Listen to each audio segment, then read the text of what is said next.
तुम्हाला कुठेही जायची गरज नाही आहे. एक काम करा, फक्त कालच्या मीटिंग्सचे मिनिट्स तुम्ही फॉरवर्ड करा आणि त्यावर क्लायंटचा काय रिस्पॉन्स मला सांगा. अथर्व, जरा आत येतोस का? मला जरा बोलायचं आहे तुझ्याशी.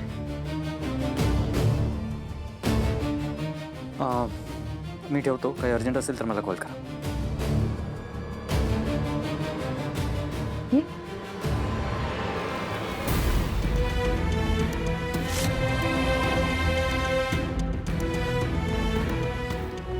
मंजिरी नाही, पण खरे अथर्व घरात आहे म्हटल्यावर टेन्शन घेण्यासारखं नाहीये. पण तरी काळजी तर घ्यावीच लागेल. मीराला भेटते. पुढे काय करायचंय, कसं करायचंय हे नीट ठरवायला हवं.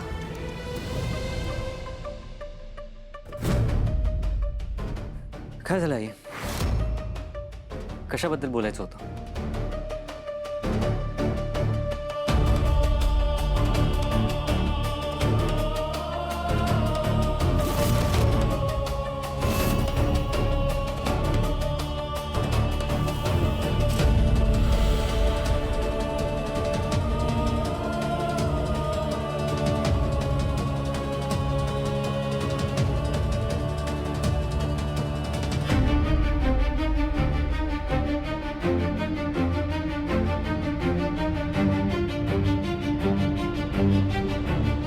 चल.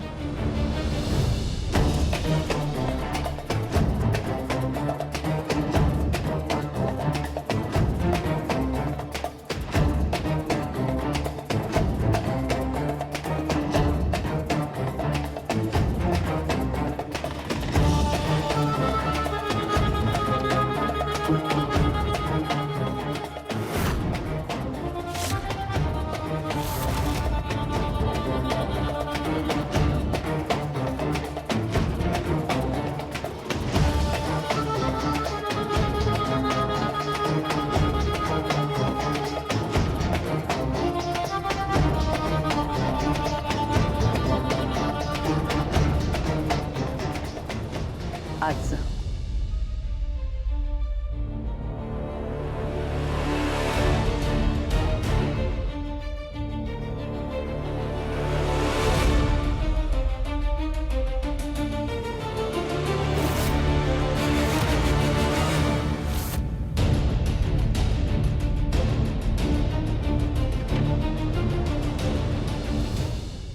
तुला सांगितलेलं काम लक्षात आहे ना? जा, तुझं काम पूर्ण कर.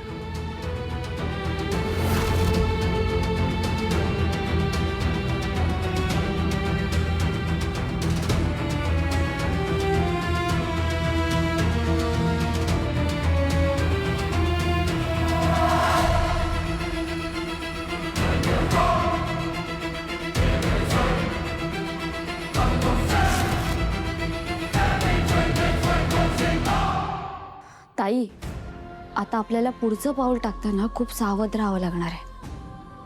ती मंजिरी खूप धूर्ते अगं.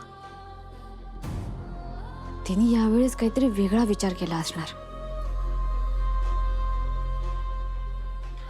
ताई अगं, हे बघ, दरवेळेस वेदाचे बाबा बाहेर असताना मायावी राक्षस आत यायचा, पण आता तसं होणार नाही. तिच्या डोक्यात नक्कीच काहीतरी वेगळा विचार सुरू असेल. हो मीरा, पण मला वाटतं अथर्व घरात असताना मंजिरी असं काही करण्याची हिंमत करणार नाही. आणि हीच योग्य वेळ. कसली? अथर्व घरात असतानाच मला बाहेर त्या मायावी राक्षसाला शोधावं लागेल.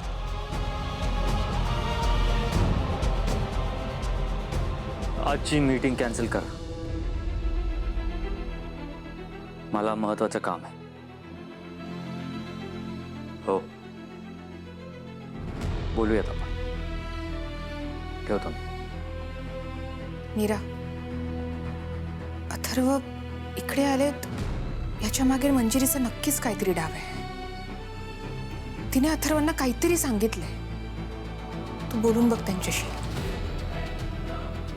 तोपर्यंत मी बाहेर त्या मायावी राक्षसाला शोधण्याचा प्रयत्न करते. हा, आलीच मी.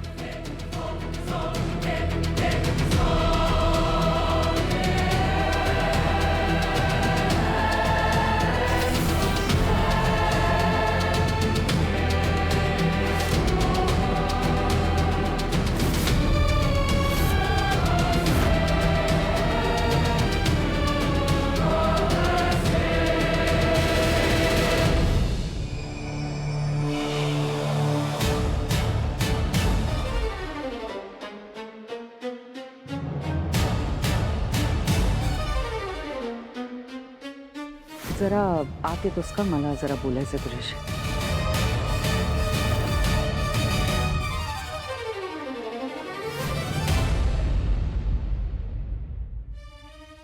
काय झालं?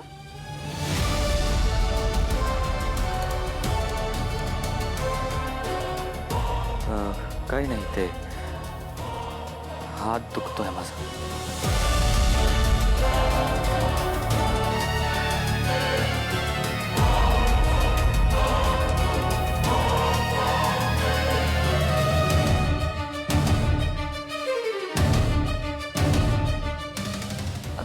काय झालं वेदाचे बाबा?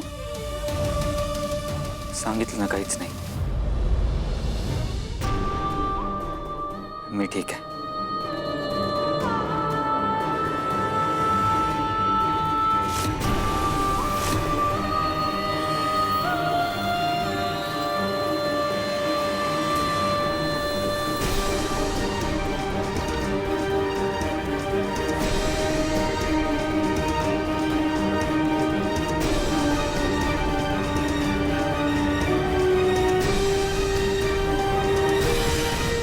मीरा,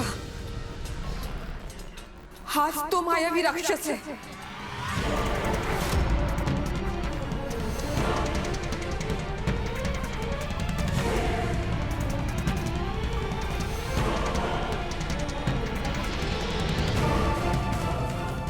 मीरा, हो, खऱ्या अथर्वांना माझा स्पर्श होत नाही. आत्ता ते मंजिरीच्या खोलीत जात असताना सुद्धा मी त्यांना स्पर्श करण्याचा प्रयत्न केला, पण नाही झाला. पण आत्ता याला स्पर्श झाला.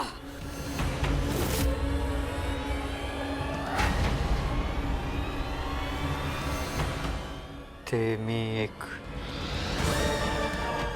पेनड्राईव्ह शोधतोय. इथेच ठेवलं होतं. कुठे गेलं ते?